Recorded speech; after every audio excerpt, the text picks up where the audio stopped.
walipotea. Jamani, dunia yote ilikuwa ukiwa, watu walipotea kwa kweli. Walifanya mabaya wakajua ni mema, waliangamia. Walifanya mabaya wakajua ni mema, walipotea. Jamani,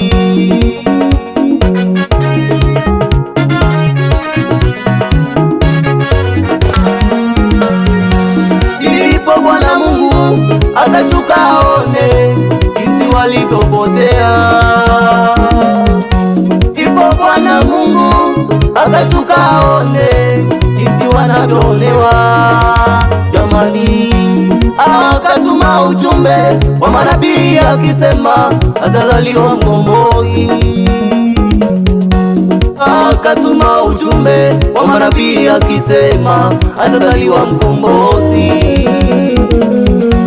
naye jina lake ataitwa Imanueli, Mungu pamoja nasi. Naye jina lake ataitwa Imanueli, Mungu pamoja nasi.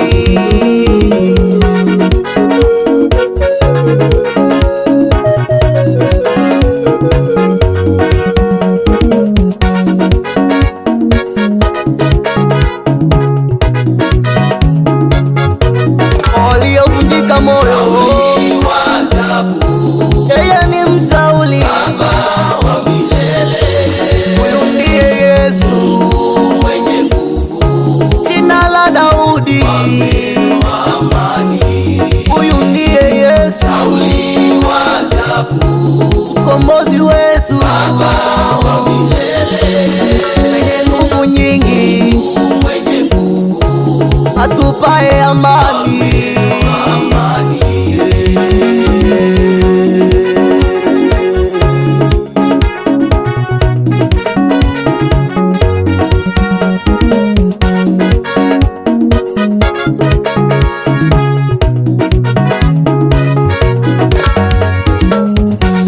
Hata sasa tumepewa mwana, mtoto wa kiume, anaweza uweza wa kifalme begani mwake. Anaweza uweza wa kifalme begani mwake. Hata sasa kuonewa ni mwisho, tumepata uhuru. Hata sasa mateso ni mwisho, tumepewa uhuru. Hivyo na sisi tushangilie, tumepata uhuru. Hivyo na sisi tushangilie, amezaliwa mkombozi.